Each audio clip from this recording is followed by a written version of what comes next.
नमस्कार। ये हम लोग फॉर्मेशन ऑफ कॉम्प्लेक्स सेंटेंस को पढ़ रहे थे, जिसमें जो है कॉम्प्लेक्स सेंटेंस हम आपको बता रहे थे कि कॉम्प्लेक्स सेंटेंस जो है कैसे बनता है। और इसको बनाने के लिए इसके पहले दो क्लास हम लोग ले चुके हैं। एक नाउन क्लास आया था, एक जो है एडजेक्टिव क्लास आया था। यानी कहने का मतलब ये है कि जब कभी भी जो है हम लोगों का कॉम्प्लेक्स सेंटेंस बनता है तो कॉम्प्लेक्स सेंटेंस बनाने के लिए हमारे पास 3 रूल होता है, जिसमें पहला रूल जो है आपको नाउन क्लास हम बताए थे, और दूसरा वाला जो रूल है एडजेक्टिव क्लास है। आज हम लोग चर्चा करेंगे ये एडवर्ब क्लास, और इस एडवर्ब क्लास में जो है लगभग 9 रूल जो है आपको देखने को जो है यहाँ पर मिलेगा। लेकिन इससे पहले एक बार हम बात बता दें कि आप लोग कॉम्प्लेक्स सेंटेंस में पढ़े क्या थे। हम आपको बताएं कि जब कभी भी कॉम्प्लेक्स सेंटेंस आप पढ़ने जाओगे तो इसमें पहले साफ साफ वो लिख दिया है कि आप सबसे पहले उन दोनों सेंटेंस का हिंदी निकाल लो, और हिंदी निकाल करके जब आप जोड़ने जाओगे तो उसके बीच में जो कंजक्शन है वह कंजक्शन अपने से आ जाता है। और कंजक्शन हम देंगे क्या, सवाल ये है। तो इसीलिए वह कंजक्शन जो अपने से आने वाला था, अब वह कौन आ सकता है, केवल हमको यही जानना था। तो उन सारे कंजक्शन को 3 कंजक्शन में बांट दिया गया। एक जो है हम क्लास में आ गए तो एक नाउन क्लास में हम ले लिए। आप लोगों को याद होगा कि नाउन क्लास का मेन कंजक्शन कौन था, डेट था, और एक डब्ल्यू से बहुत सारे शब्द आ रहे थे, ठीक ना। इसके बाद जो अब हम आए एडजेक्टिव क्लास में आए, तो एडजेक्टिव क्लास में जो नाउन क्लास वाला कंजक्शन है वो ही आया था। यानी हु भी आया था, विच भी आया था, वेयर भी आया था, और वेन भी आया था। लेकिन वहाँ का अर्थ और यहाँ के अर्थ में अंतर था। वही शब्द हुआ कि कौन का अर्थ दे रहा था, और यहाँ पर अर्थ वो क्या दे रहा है, जहाँ या जबकि से या जो की का अर्थ दे रहा था। और जबकि वेयर जब आ जाएगा तो हम वहाँ पर जहाँ का अर्थ ले लेंगे, ठीक ना। तो इसमें मतलब क्या है कि ये एडवर्ब क्लास में हमको पढ़ना क्या है। इसके पहले जो नाउन क्लास और हम जो एडजेक्टिव क्लास पढ़े थे उसमें हम लोग कर क्या रहे थे। उसमें जब कभी भी किसी भी सेंटेंस को बनाने को कहा जा रहा था तो हम सबसे पहले सेंटेंस को जोड़ते थे, बारी बारी सबको रखते थे। कभी हम नाउन क्लास के कंजक्शन को रख रहे थे, नहीं बना तो इसको हटा दिए, और इसको हटा करके फिर जो है एडजेक्टिव वाला क्लास का हम कंजक्शन ला करके बनाए।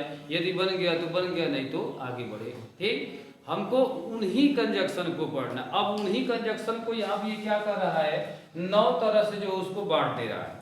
यानी अब इस नियम के पढ़ लेने से जैसे ही आपके सामने यहाँ सेंटेंस आएगा आप तुरंत जान जाओगे कि इसमें कौन कंजक्शन आएगा। ठीक, उसी कंजक्शन को कितने तरह से डिवाइड कर दिया है, 9 तरह से जो यहाँ पर डिवाइड किया। जिसमें जो है पहला कंजक्शन यहाँ पर क्या ले रहा है, कंजक्शन का मतलब रूल ले रहा है, यहाँ टाइम दे रहा है। ठीक, तो टाइम का मतलब यहाँ पर होता क्या है, समय होता है। तो हमारे कहने का मतलब ये है कि समय वाले कंजक्शन होते कौन है। यानी समय वाले कंजक्शन कौन होता है, जैसे व्हेन है, व्हाइल है, अनटिल है, और टिल है, बिफोर है, एज लॉन्ग एज, ऐसे बहुत सारे कंजक्शन है। इसमें से हम कुछ लोगों को लिए हैं। तो हमारा समय देने वाला मेन कंजक्शन यहाँ से कौन होता है, व्हेन होता है, जिसका अर्थ कि कब होता है और जब भी होता है। समझना इस चीज को।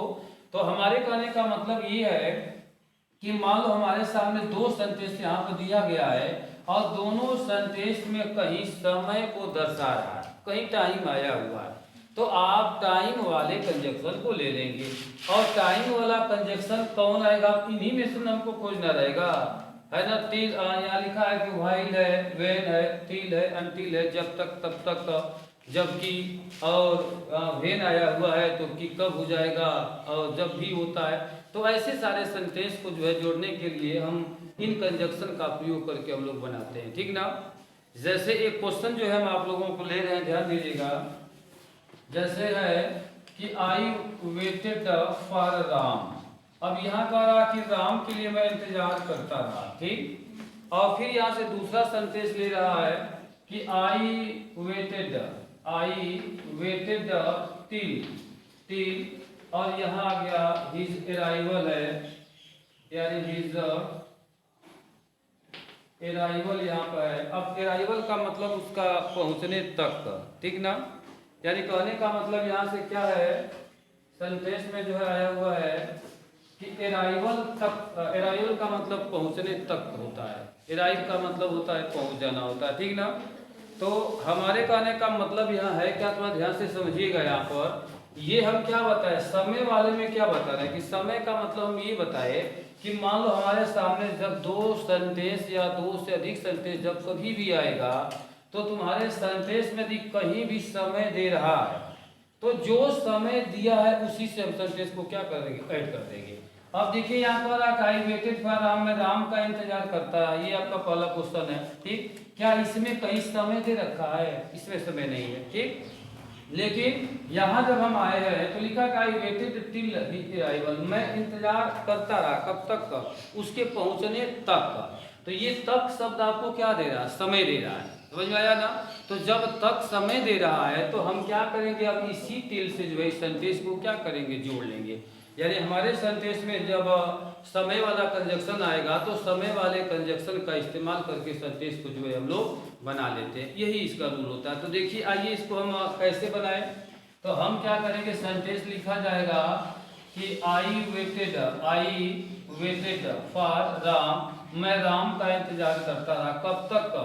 अब यहाँ जाएगा टिल और यहाँ जाएगा हिज अराइवल, क्या हो जाएगा, अराइवल, उसके पहुंचने तक। इसका मतलब क्या निकलेगा, उसके पहुंचने तक मैं राम का इंतजार करता रहा। तो हमारे कहने का मतलब ये एडवर्ब क्लास में हम लोग पढ़ के आ रहे हैं। एडवर्ब क्लास में आप लोगों के सामने ऐसे ही 9 रूल जो है दिया जाएगा। अब इस 9 रूल का मतलब क्या है, ये कुछ अलग नहीं बता रहा। अलग का मतलब ये है कि जो भी सेंटेंस आपके सामने आएगा उन सेंटेंसों में कहीं ना कहीं समय रहेगा। तो जब समय रहेगा तो हम समय को देख करके जान जाएंगे कि हमको जब भी कंजक्शन देना है तो कौन कंजक्शन देना है, समय वाला कंजक्शन देना है। तो जो हमारा समय वाला कंजक्शन है उसको लगा तो सेंटेंस हमारा क्या हो जाएगा, बन जाएगा, ठीक ना। एक और क्वेश्चन जो है लेते हैं, ध्यान से समझिएगा। यानी दोनों सेंटेंस में कहीं भी समय रहना चाहिए। जैसे हम लिख दिए कि my father will come from Agra है, ये आपका पहला क्वेश्चन है कि my father will come from Agra, मेरे पिताजी आगरा से आएंगे।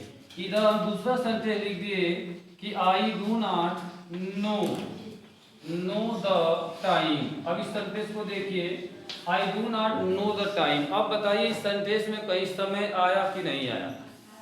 इसमें समय हम क्या बताएं कि जब दोनों सेंटेंस में कहीं भी समय दिया रहेगा तो आप समय वाले कंजक्शन का प्रयोग आप तुरंत करेंगे, ठीक। तो कह रहा कि मेरे पिताजी आगरा से आएंगे, इधर कह रहा कि I do not know the time, मैं समय नहीं जानता, तो समय आया ना। तो हम जब इस सेंटेंस को लेंगे तो समय देने वाला कंजक्शन में देखो ये वेन है कि नहीं है, इसका अर्थ क्या निकलेगा कि कब। अब लगा लो तो सेंटेंस क्या बन जाएगा, I do not know the time, मैं समय नहीं जानता कि कब मेरे पिताजी जो है आगरा से आएंगे। ऐसे करके जो है सेंटेंस को हम बना देंगे, नहीं लग जाएगा, ये लग जाएगा ना। तो हम जब इसको बनाने जाएंगे तो सबसे पहले किस क्लास को लिखेंगे, हम सबसे पहले लिखेंगे इसको I don't know the time, और यहीं पर हम लगा देंगे क्या, वेन। ये टाइम देने वाला कंजक्शन आ गया वेन, और इसके बाद फिर हो जाएगा यहाँ पर कि माय फादर विल कम, और इसके बाद हो जाएगा फ्रॉम आगरा। तो सेंटेंस जो है आपका यहाँ से बन जाएगा। यानी यहाँ हम ये आपका पहला सेंटेंस था, ये दूसरा सेंटेंस था। तो हम इसको जब ऐड किए हैं तो हम दूसरे क्लास को ले करके और उसको ऐड किए किससे, वेन से ऐड करके, और फिर हम दूसरे सेंटेंस को पहले सेंटेंस को ला करके उसमें ऐड कर दें, जिसका अर्थ क्या निकला है कि मैं समय नहीं जानता कि कब मेरे पिताजी आगरा से आएंगे। ऐसे करके सेंटेंस को बनाया जाता है, समझ में आ गया ना। तो ऐसे ही एडवर्ब में आप लोगों को 9 रूल पढ़ना है। तो ये आप लोगों का पहला था जिसमें क्या लिखा था कि टाइम लिखा था। तो जब हमारे सेंटेंस में कहीं भी समय रहेगा तो हम सबसे पहले समय देने वाले कंजक्शन को लेकर के सॉल्व करेंगे। और समय देने वाले कंजक्शन हम यहाँ पर कुछ लोगों को लिखे हैं, कुछ और भी होते हैं। एज वेल एज भी होता है, बिफोर होता है कि नहीं है, टिल होता है, अनटिल होता है, वेल होता है, व्हाइल होता है। इसमें से जो भी मांग रहा है सेंटेंस हम उसको दे करके उसको लगा लेते हैं, ठीक। इसके बाद अब हम बात कर रहे हैं कि नियम नंबर जो 2 था हम लोगों का, इसमें नाउन रूल आने वाला है, और नियम नंबर 2 में कौन था, ये रूल नंबर 2 में आएगा प्लेस आता है। तो प्लेस का मतलब यहाँ से क्या होता है, स्थान होता है। ध्यान से समझिएगा यहाँ पर। अब स्थान से यहाँ पर मतलब क्या है कि जैसे अभी अभी आप नोटिस किए हैं कि जब 2 या 2 से अधिक सेंटेंस हमारे सामने कॉम्प्लेक्स बनने के लिए आएगा, तो हम सबसे पहले उसमें पता करते हैं कि क्या दिया है। जैसे यहाँ पर 2 सेंटेंस आया था, तो इन दोनों सेंटेंस में कहीं समय यदि दे रखा है, तो जो समय वाला कंजक्शन हम ले लिए। अब इसमें क्या देखना है कि ये प्लेस का मतलब क्या है, स्थान है, जगह। तो ये दोनों सेंटेंस में कहीं न कहीं यहाँ जगह को दर्शाएगा, और जगह दर्शाने वाले शब्द कौन होते हैं। जैसे हम कह दें कि अंदर आ जाओ, तो अंदर शब्द क्या है, कहा कि यहाँ आ जाओ, तो यहाँ का मतलब जगह दिखा रहा है। वहाँ जाओ, तो वहाँ का मतलब क्या है, जगह है। ऊपर जाओ यानी ऊपर हो गया, ये भी जगह है। नीचे आ जाओ, तो ये भी क्या है, जगह ही दर्शा रहा है। तो ऐसा यदि कोई शब्द आता है, तो आप समझ लेना कि उसमें प्लेस वाला कंजक्शन है। तो जगह देने वाला कंजक्शन होता कौन है, देखो इसका मेन कंजक्शन आपका कौन होता है, वेयर होता है। तो बताओ वेयर को आप देखे हो कि नहीं देखे हो। ये आया था, ये नाउन क्लास में भी आया था, और फिर कहाँ आया था, एडजेक्टिव क्लास में भी आया था। नाउन क्लास में ये अपना अर्थ क्या दिया कि कहाँ का अर्थ दे रहा था, और इसमें एडजेक्टिव में जहाँ का अर्थ दे रहा। ठीक, इसके बाद एक और कंजक्शन होता है, इसमें 2 कंजक्शन होते हैं। एक होता है वेयर इवर होता है, वेयर इवर, और एक होता है क्या, वेयर। तो वेयर इवर और वेयर का दोनों का अर्थ यही निकलेगा, यहाँ से क्या निकलेगा, जहां। तो जहां से सेंटेंस हम लगा करके यहाँ पर हम जोड़ सकते हैं। तो समझ में आया। आप लोग इसमें क्या समझे कि जब हमारे सामने 2 या 2 से अधिक वाक्य रहेगा, तो दोनों वाक्यों में कहीं ना कहीं समय रहता है। तो समय रहेगा तो समय वाला कंजक्शन देना, और यदि हमारे सेंटेंस में कहीं जगह दर्शा रहा है, तो जगह वाले कंजक्शन को आप तुरंत लगा करके सेंटेंस को क्लोज कर देना। ठीक, अब एक क्वेश्चन लिख रहे हैं, ध्यान दीजिएगा। जैसे हम लिख दिए कि this is the school, this is the school, और यहाँ ऐसे हम कह दिए कि आई टाट देयर, हियर लिख दे रहे हैं, आपको फुल स्टॉप कर दिए। देखिए तो दिस इज द स्कूल, यह वही स्कूल है। यहाँ कहा कि आई टाट हियर, मैं यहाँ पढ़ा, यहाँ। अब देखो ये हियर शब्द क्या दे रहा है, यहाँ का मतलब प्लेस दे रहा है। स्कूल भी तो क्या दे रहा है, ये भी क्या दे रहा है, प्लेस ही दे रहा है। तो हम आपको क्या बताए कि जब दोनों सेंटेंस में कहीं भी जगह या प्लेस जैसा कोई शब्द मिल रहा है, तो प्लेस देने वाले कंजक्शन को लगा देना। हम पढ़े कि प्लेस देने वाला कंजक्शन कौन है, एक वेयर होता है, एक कौन होता है, वेयरेबल। तो इन दोनों में से आप किसी को भी लगा सकते हो। तो हिंदी अर्थ निकालोगे तो क्या आएगा, यह वही स्कूल है जहाँ मैं पढ़ा। तो अब यही बीच में आप क्या कर देंगे, बीच में ला करके रख देंगे यहीं पर वेयर, तो हमारा सेंटेंस बन गया। यहाँ से ये सेंटेंस हट जाएगा, यही बीच हो जाएगा कि this is the place where I taught here. ऐसे करके सेंटेंस को जो है हम बना लेंगे, लग जाएगा। समझ में आ रहा कि नहीं आ रहा, लगा लोगे ना। तो कैसे जानोगे कि क्या है इसमें, जब हमारे सेंटेंस में प्लेस रहेगा, टाइम रहेगा तो टाइम वाला कंजक्शन देना, और प्लेस रहेगा तो प्लेस वाला कंजक्शन दे करके लगा लेंगे। हम देख रहे हैं कि हमारे सेंटेंस में कह रहा कि दिस इज द स्कूल, या वही स्कूल है, और यहाँ कह रहा कि आई टाट हियर, मैं यहाँ पढ़ा। तो यहाँ शब्द जो है ये क्या दिखा रहा है, एक प्लेस दिखा रहा है। तो जब प्लेस दिखा रहा है, तो प्लेस में कौन कौन कंजक्शन आता है, हमको उन्हीं को पता करना था। अब वैसे हम सभी लोगों को बारी बारी ला कर रख करके चेक करते कौन आएगा कौन जोड़ेगा। अब हम ऐसे क्या करेंगे कि हम समय देख लेंगे कि क्या समय दिया है, क्या स्थान दिया है, कि कारण दिया है, कि क्या चीज़ है। ऐसे 9 नियम हमारे पास आने वाला है। तो इन्हीं लोगों का यूज करके जो इन सेंटेंसों को जो है हम लोग बना लेते हैं। तो देखो प्लेस है, तो प्लेस में कितने कंजक्शन है, 2 कंजक्शन है। इन कंजक्शन का प्रयोग करके हम लोग लगा लेते हैं, ठीक ना। इसके बाद तीसरे नंबर पर जो है हमारा जो रूल आता है, तीसरे नंबर का रूल जो होता है रीजन होता है। तो आप सभी लोगों को पता है कि रीजन का मतलब क्या होता है, कारण होता है। ये तीसरा वाला क्या चीज है, रीजन है। अब रीजन का मतलब यहाँ पर क्या है कि कारण है, यानी यहाँ जो दो सेंटेंस रहेगा, इन दोनों सेंटेंस में किसी एक सेंटेंस में किसी कारणवश काम होगा, यानी जो काम हुआ रहेगा वह किसी न किसी कारणवश रहेगा। ठीक, तो कारण देने वाला कंजक्शन जो है हम लोगों का कौन होता है? देखो, मेन कंजक्शन इसका कौन होता है? बिकॉज होता है। मेन कंजक्शन कौन होता है? बिकॉज। एक होता है एज होता है, और एक होता है यहाँ पर क्या होता है? सिंस। इन तीनों का मतलब जो होता है यहाँ पर क्या होता है? क्योंकि होता है। इसी से सेंटेंस को ऐड किया जाता है। यानी अब समझना, यहाँ पर मान लो तुम्हारे सामने दो या दो से अधिक वाक्य आ गया और दोनों को कॉम्प्लेक्स सेंटेंस बनाने को कह रहा है, और दोनों को जोड़ते समय बीच का शब्द आया है कौन? क्योंकि।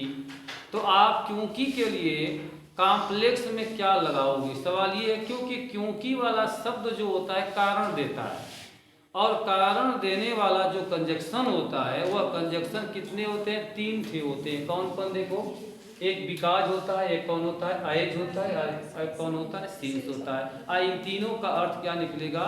क्योंकि निकलेगा। जैसे एक एग्जांपल हम देख रहे हैं, यहाँ सत्य लिख रहा है कि ही इज वीक है, यानी पहला सेंटेंस कह रहा है कि वह कमजोर है, और इसके बाद जो है यहाँ अगला सेंटेंस कह रहा है कि आई शैल टीच हिम है। अब इन दोनों सेंटेंस को मिला करके देख लो, कह रहा कि वह कमजोर है, मैं उसे पढ़ाऊंगा। तो इसमें काम क्या हो रहा है? पढ़ाने का। अब बताओ काम क्यों हो रहा है? काम होने का कारण है ना, तो काम क्यों हो रहा है? क्योंकि वह क्या है? कमजोर है। तो इन दोनों वाक्यों को जोड़ने जब जाएंगे तो हमारे सेंटेंस में काम होने का एक कारण दे दिया। तो जब कारण स्पष्ट हो रहा है तो जो आप रीजन में कंजक्शन को पढ़े हुए हो उस कंजक्शन को ला करके दे दो, हमारा क्वेश्चन क्या होगा? बन जाएगा। तो हम कारण देने वाले मेन कंजक्शन को देखा जाए तो बिकॉज है, आप सिंस भी लगा सकते हो, एज भी लगा सकते हो। तो हम किस क्लास को पढ़े ले लें? मैं उसे पढ़ाऊंगा क्योंकि वो क्या है? कमजोर है। तो हम क्या करेंगे? हम दूसरे वाले क्लास को ले लेंगे कि आई शैल टीच हिम। क्या लिखेंगे? आई शैल टीच हिम, और बीच में लग जाएगा यहाँ पर कौन? बिकॉज, और बिकॉज के बाद आ जाएगा ही इज द वीक, और ये क्वेश्चन जो है आपका बन जाएगा, मैं उसे पढ़ाऊंगा क्योंकि वो क्या है? कमजोर है। ऐसे करके सेंटेंस को बनाया जाता है। एनी प्रॉब्लम किसी को? लग जाएगा ना? यानी कहने का मतलब ये क्या है कि जब हमारे सेंटेंस में कारण रहेगा तो आप कारण देने वाले कंजक्शन को, यानी जोड़ते समय बीच में क्योंकि आया। देखो, क्योंकि केवल यही नहीं आता है, कंपाउंड में भी आता है। अब इसी को हम कहते कंपाउंड बना दो, तो आपको कुछ नहीं करना, बस जो विकास देख रहे हो ना, अब विकास की जगह पर उसका कंजक्शन दे दो। तो कंपाउंड में भी क्योंकि का अर्थ आता है, तो हम वहां क्योंकि के लिए फार लगाते हैं। क्या लगाते हैं? फार। यदि हम इसके जगह पर क्या लिख दिए? फार लिख दिए, तो यही क्वेश्चन बदल गया, किसमें? कंपाउंड हो जाएगा। तो आप याद कर लेना कि हमको कॉम्प्लेक्स लगाते समय यदि जोड़ने के वक्त पर क्योंकि आया है तो हमको क्योंकि के लिए क्या देना है, यही हमको देखना था। तो आपको पता हो गया, क्योंकि के लिए 3 शब्द है, तीनों में से किसी को आप लोग लगा सकते हो। ठीक, इसके बाद चौथा वाला जो रूल होता है हम लोगों का, कंडीशन होता है। और कंडीशन का मतलब आप सभी लोगों को पता है। कंडीशन का मतलब क्या होता है? शर्त होता है। यानी चौथे रूल को हम लोग क्या कहेंगे? ये चौथा वाला जो रूल है कह रहा है कि कंडीशन है, और कंडीशन को हम हिंदी में क्या कहते हैं? शर्त है। तो शर्त देने वाले कंजक्शन जो है हम लोगों का कौन कौन होता है? एक होता है मेन पॉपुलर कंजक्शन, कौन होता है? इफ होता है। एक होता है यहाँ पर अनलेस होता है, अनलेस होता है, और एक होता है इन केस होता है। इन तीनों शब्दों का अर्थ जो होता है ये क्या होता है? यदि होता है। जान लो, अब तक हम लोग यही जानते थे कि इफ का ही मतलब यदि होता है, लेकिन ऐसा नहीं है। इन तीनों शब्दों का मतलब क्या होता है? यदि होता है। इतना ही नहीं, जब ट्रांसफॉर्मेशन आपको हम पढ़ाएंगे तो वहाँ एक रूल आएगा, different wages of conditional sentences, यानी यदि को कितने तरह से लिख सकते हो, इसके लिए स्पेशल एक चैप्टर आएगा। तो लगभग यदि को 10-12 तरीके से लिखा जाता है, वहीं से ये 3 तरीका लिया है।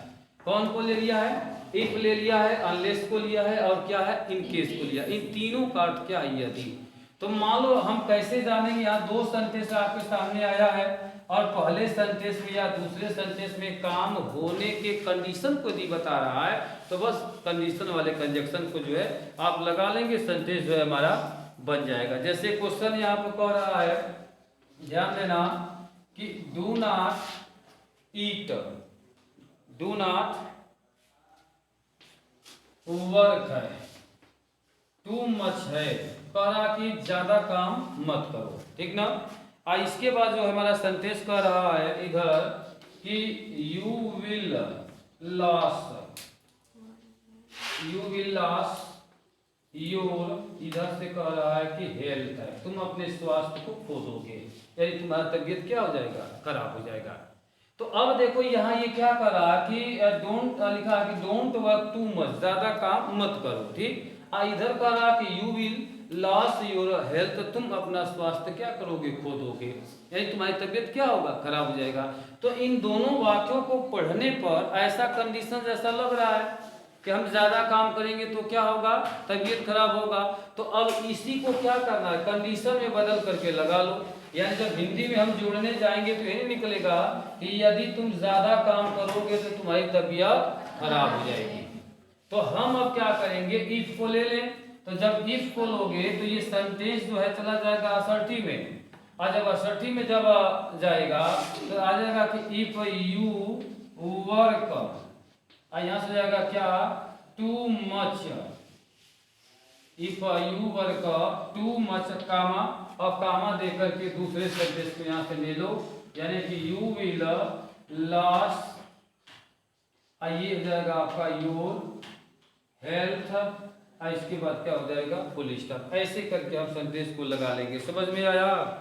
यानी यहाँ पर आप क्या लिखेंगे, if you work too much, if you work too much, यदि आप ज्यादा काम करोगे तो आपकी तबीयत जो है खराब हो जाएगा। तो हमारे कहने का मतलब देखो, ये सेंटेंस आपका इंट्रोगेटिव का निगेटिव था। जब हम यहाँ यदि का अर्थ दे दिए हैं तो यह सेंटेंस चला गया किसमें, असर्टिव हो गया, क्योंकि इंपरेटिव में आपको पता है कि हमेशा यू होता है जो छुपा रहता है। तो जब हम असर्टिव में कन्वर्ट किए तो इसमें यू जो है यहाँ से आ गया है, ठीक ना। एक और बात है, देखो आप इफ के जगह पर चाहो तो अनलेस भी लगा सकते हो। तो जब हम यहाँ पर अनलेस को जब लगाएंगे तो हमको दूसरा सेंटेंस निगेटिव करना पड़ता है। इस बात को हमेशा ध्यान देना कि यदि हम यदि का अर्थ किससे ले रहे हैं, अनलेस से ले रहे हैं, तो आपको दूसरे सेंटेंस में जो है विल दिखाई दे रहा है ना, यहाँ पर आपको क्या करना पड़ेगा, नॉट लगाना पड़ेगा। क्यों, क्योंकि अनलेस पहले सेंटेंस को निगेटिव अर्थ देगा, अनलेस रहेगा, unless you work too much है, यानी यदि तुम ज्यादा काम नहीं करोगे तो आपकी तबीयत नहीं खराब होगी, ये बनना चाहिए। हम नाट नहीं लगाते तो इसका अर्थ सही से नहीं निकलता, समझ में आ गया ना। तो अनलेस वाले सेंटेंस में आप हमेशा देखो, सिंटेक्स में सेंटेंस करेक्शन में भी यह ज्यादा देता है। तो अनलेस से कोई भी सेंटेंस शुरू किया है तो उसका दूसरा वाला क्लास जो है किसमें होना चाहिए, निगेटिव होना चाहिए, समझ में आ गया ना। तो हम लोग जो है एडवर्ब में जो है कितना रूल हम लोग देख लिए, एडवर्ब वाले रूल में जो है 9 रूल होता है, जिसमें हम आप लोगों को जो है 4 रूल बताए। एक टाइम था, जहाँ टाइम आएगा तो आप टाइम वाले कंजक्शन का प्रयोग कर लेना, जहाँ पर प्लेस आएगा तो प्लेस वाले कंजक्शन का प्रयोग कर लेना। प्लेस वाला कंजक्शन कौन था, वेयर था, एक वेयर ही वर था। यदि हमारे सेंटेंस में कई कारण या रीजन आ जाता है तो आप रीजन वाला कंजक्शन तुरंत उठा करके लगाना। और रीजन वाला कंजक्शन कितने थे, 3 थे। विकास फेमस वर्ड इसका है, एक एज था और एक क्या था, सिंस। और चौथा वाला जो रूल है आप लोगों का क्या है, ये कंडीशन था जिसमें 3 कंजक्शन यहाँ भी हम दिए हैं। एक इफ जो पॉपुलर वर्ड इसका है, एक अनलेस है, एक क्या है इन केस। तो इन केस भी आप लिखोगे यहाँ तब भी अर्थ क्या निकलेगा, यदि का निकलेगा, ठीक ना। लेकिन अनलेस में आप सावधान रहेंगे, अनलेस वाले क्वेश्चन में ये दूसरा वाला क्लास जो होता है आप लोगों का निगेटिव होना चाहिए। इसके बाद 5वां वाला जो क्वेश्चन जो आ रहा है, कंपैरिजन आ रहा है। और बता दें कि कंपैरिजन का मतलब ये है कि कंपैरिजन में यहाँ पर ऐसे 2 सेंटेंस देगा, दोनों का कंपैरिजन करेगा। तो कंपैरिजन वाले क्वेश्चन को हम लोग हमेशा डिग्री में बनाते हैं। यानी आप लोगों को थोड़ा सा डिग्री ऑफ कंपैरिजन यहाँ पर देना पड़ेगा, तो हमारा ये क्लास लंबा हो जाएगा यहाँ पर, क्योंकि बिना डिग्री बताए हुए आप डिग्री को नहीं समझ पाओगे। तो इसीलिए डिग्री को अलग तरीके से, अलग ढंग से जो है पूरा डिग्री पढ़ा करके जब इसको बताएंगे तो आप देखते ही सेंटेंस को जोड़ लोगे, तब ज़्यादा हमको काम नहीं करना रहेगा, ठीक ना। तो फिलहाल आज का क्लास जो है यहीं तक रहेगा, कल फिर मिलते हैं। और यदि वीडियो हमारी पसंद आए तो आप लोग ज़रूर जो है लाइक करेंगे, सब्सक्राइब करेंगे और कमेंट करेंगे और लिख कर ज़रूर बताएंगे कि आप लोगों को सिंथेसिस समझ में आया कि नहीं। तब तक के लिए नमस्कार, बाय, फिर मिलते हैं।